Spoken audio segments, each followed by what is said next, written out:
Hello friends, good morning. இன்றைக்கி எங்கே போயிருந்தோம் அப்படின்னு பார்த்தீங்கன்னா, மயிலேறி முருகன் கோவில் தாங்க போயிருந்தோம். இது அம்பாசமுத்திரத்தில் ஆலங்குளம் ரோட்டில் வந்துட்டு ஆலங்குளம் ரோடு பிரியுற இடத்துல போய்கிட்டே இருக்கும்போது லெஃப்ட் சைடில் வாகைக்குளம் அப்படின்னு ஒரு ரோடு வந்து பிரியுது. வாகைக்குளம் பிரம்மதேசம்னு சொல்லிட்டு அதுலேருந்து ஸ்ட்ரைட்டாக போனோம் அப்படின்னா வாகைக்குளத்துக்கு லெஃப்ட் சைடில் ஒரு ஒரு மண்தட ரோடு வந்து கட் ஆகுது. அதில் ஒரு 1.5 கிலோமீட்டர் போனோம்னா அந்த கோவில் வந்துருங்க. கீழே வந்துட்டு பிள்ளையார் சிலை வச்சு வடிவமைச்சிருந்தாங்க.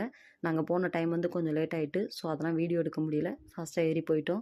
போய்கிட்டு இருக்கும்போதே மேலே வந்துட்டு இடும்பன் சிலை இருந்துச்சு ரைட் சைடில். அதையும் கும்பிட்டுட்டு போய்கிட்டு இருந்தோம் அப்படின்னா கொஞ்சமாக சாமி சன்னதிக்கு கீழே அகஸ்தியர் சிலை இருந்துச்சுங்க. அதுக்கும் நல்ல செட்லாம் போட்டு வச்சுருக்குறாங்க. அதையும் கும்பிட்டுட்டு மேலே போயிட்டு பார்த்தோம் அப்படின்னா டைம் ஆயிடுச்சுட்டாங்க. ஸோ வீடியோ எடுக்க முடியல.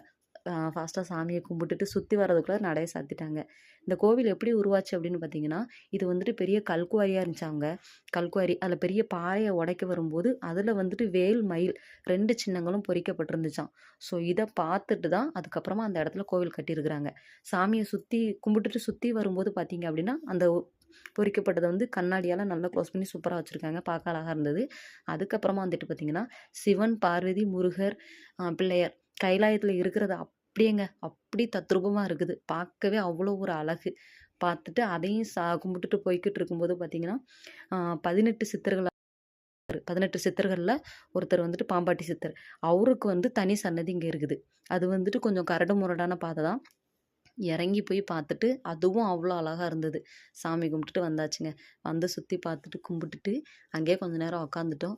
சுற்றி இருக்க வியூலாம் வேறு லெவலில் இருந்துச்சு. அப்படியே என் பசங்க கொஞ்சம் விளையாண்டுட்டு இருந்தாங்க. ஒரு 1 ஹவர் அங்கேயே இருந்துட்டு அதுக்கப்புறம் தான் இறங்க ஆரம்பித்தோம். கோயிலுக்கு வந்துட்டு மேலே போகும்போது கொஞ்சம் வெயில் இல்லை. ஸோ கால் வந்து அவ்வளோ சுடலை.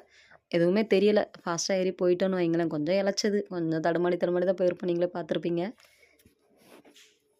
இறங்கும்போது பார்த்தீங்கன்னா அப்படி ஒரு சூடுங்க.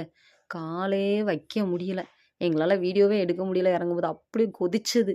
ஸோ ஃபாஸ்ட்டாக குடுன்னு இறங்கி ஓடி வந்துட்டோங்க. அதுக்கப்புறமா வீட்டுக்கு வந்துட்டு வீட்டில் வந்து சாப்பிட்டுட்டு எல்லாம் செஞ்சுட்டு சாயந்தரம் போல் பார்த்தோம் அப்படின்னா மேலே வானத்தில் வேறு லெவலில் இருந்தது வியூ.